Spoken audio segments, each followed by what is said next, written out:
আচ্ছা, আপনি বলুন তো, সহজ দিয়ে শুরু করি। ডিম আগে না মুরগি আগে? স্যার আমার মতে মোরগ আগে। মাঝি বলছে, সে চিৎকার করে বলছে আরেকজনকে ফেলতে হবে আপনার। আপনি এখন কাকে ফেলবেন? স্যার আপনি কি বলছেন? স্যার একজন তো আমার পেটের সন্তান, আরেকজন আমার স্বামী। স্যার আমি এদের উভয়ের একজনকেও ফেলতে পারবো না। নাসিরউদ্দিন সাহেব, স্যার। পরের জনকে পাঠান। জি স্যার।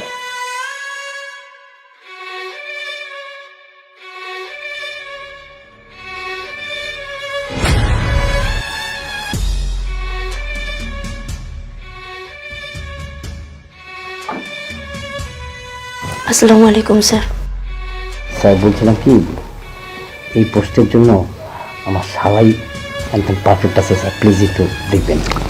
স্যার আমি কিন্তু আমার ভাইয়ের কথা আপনাকে আগেই বলে রেখেছি, টাকা পয়সার চিন্তা করবেন না। আহা, আমাকে একটু কথা বলতে দিন। আপনার নাম কি? জি কাজী ফাহমিদা বন্যা।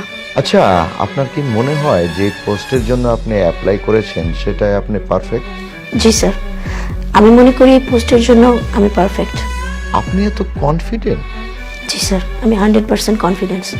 কিন্তু আপনার কিন্তু কঠিন পরীক্ষা দিতে হবে, আপনি কি পারবেন? স্যার আমি যে কোনো পরীক্ষার জন্য প্রস্তুত আছি।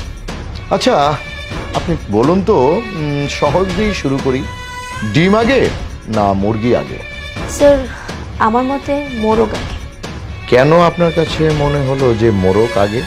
সৃষ্টিকর্তা প্রথমে আদমকে সৃষ্টি করেছিলেন, হুম। তারপরে হাওয়া, আর তারপর তাদের ঔরস।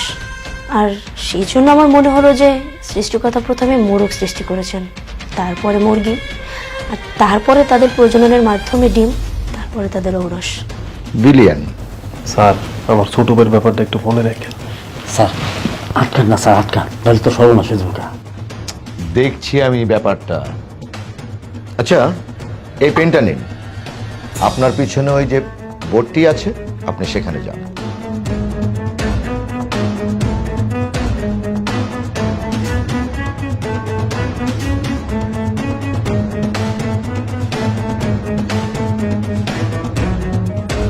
এই বোর্ডে যেই মানুষগুলোর কথা লেখা আছে, এনাদের সবাইকে নিয়ে আপনি নৌকাতে করে সেন্ট মার্টিন যাচ্ছেন।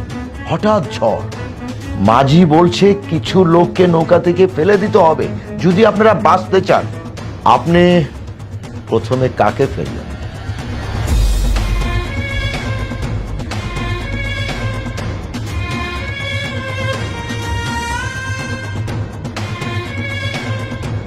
কেন? স্যার প্রতিবেশীরা তো দুধের মাছি, আমার সামনে আমার প্রশংসা করবে আর পিছনে আমার গিবত দিলে। মাঝি বলছে আরো দুজনকে ফেলতে হবে, আপনি এখন কাকে ফেলবেন? স্যার আপনি কি বলছেন? এরা তো সবাই আমার আপনজন, আমি এদেরকে কিভাবে ফেলবো? কিচ্ছু করার নেই, বাঁচতে হলে আপনার ফেলতে হবে।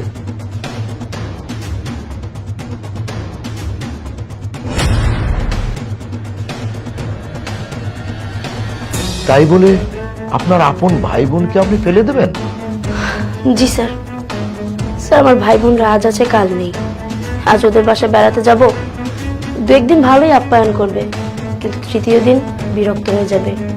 আর জমি জমা সম্পত্তি এসব নিয়ে তো অনেক বেশি ঝামেলা করে তারা।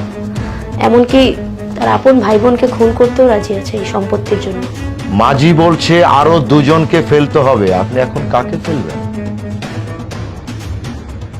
না না স্যার, এদের তিনজনের মধ্যে আমি কাউকে ফেলতে পারবো না। আপনাকে ফেলতেই হবে।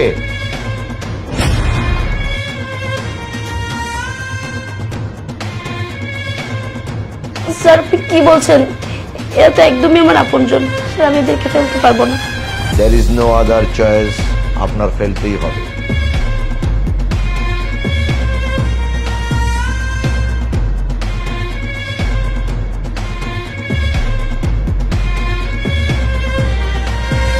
আপনি আপনার মা বাপকে ফেলে দিলেন?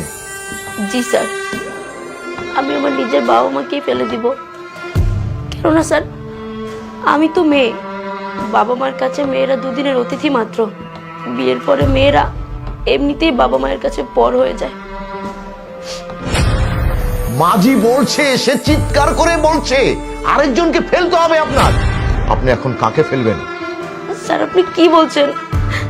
স্যার একজন তো আমার পেটের সন্তান, আরেকজন আমার স্বামী। স্যার আমি এদের উভয়ের একজনকেও ফেলতে পারবো না। আপনার নিজেকে বাঁচাতে হলে একজনকে ফেলতে হবে। প্লিজ বলুন। স্যার আপনি প্রশ্ন চেঞ্জ করুন। স্যার আমি এই পরীক্ষা আর দিব না স্যার। 1 2 3। আপনি আপনি আপনার আপন সন্তানকে ফেলে দিলেন? জি স্যার। কেননা সন্তানরা বিয়ের পরে বাবা মাকে ভুলে যাবে, তারা বিয়ের পরে বাবা মায়ের কাছে পর হয়ে যাবে, কিন্তু স্বামী, স্যার একটা মেয়ের কাছে তার স্বামী হচ্ছে সবচেয়ে বড় অহংকার। স্বামী মৃত্যুর আগ পর্যন্ত থাকবে। স্যার আপনি যদি আমাকে জিজ্ঞেস করতেন না যে নারী তোমার আসল বাড়ি কোথায়, আমি নিঃসন্দেহে বলতাম যে আমার স্বামীর বাম পাজরে। স্যার এই দুনিয়ায় যত নক্ষত্র আছে তার মধ্যে শ্রেষ্ঠ নক্ষত্র হচ্ছে একটা মেয়ের কাছে তার স্বামী। স্যার কথা আছে না, স্বামীর পায়ের নিচে স্ত্রীর বেহেশত। স্যার এটা শুধু পরকালেই নয়, ইহকালেও প্রত্যেকটা নারীর মানা উচিত। আর আমার নিজস্ব মতে স্যার, স্বামী হচ্ছে একটা মেয়ের সর্বশ্রেষ্ঠ অহংকার, সর্বশ্রেষ্ঠ অলংকার। স্যার উনি perfect.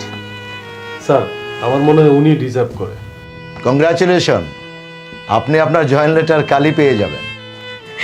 Thank you sir, thank you so much.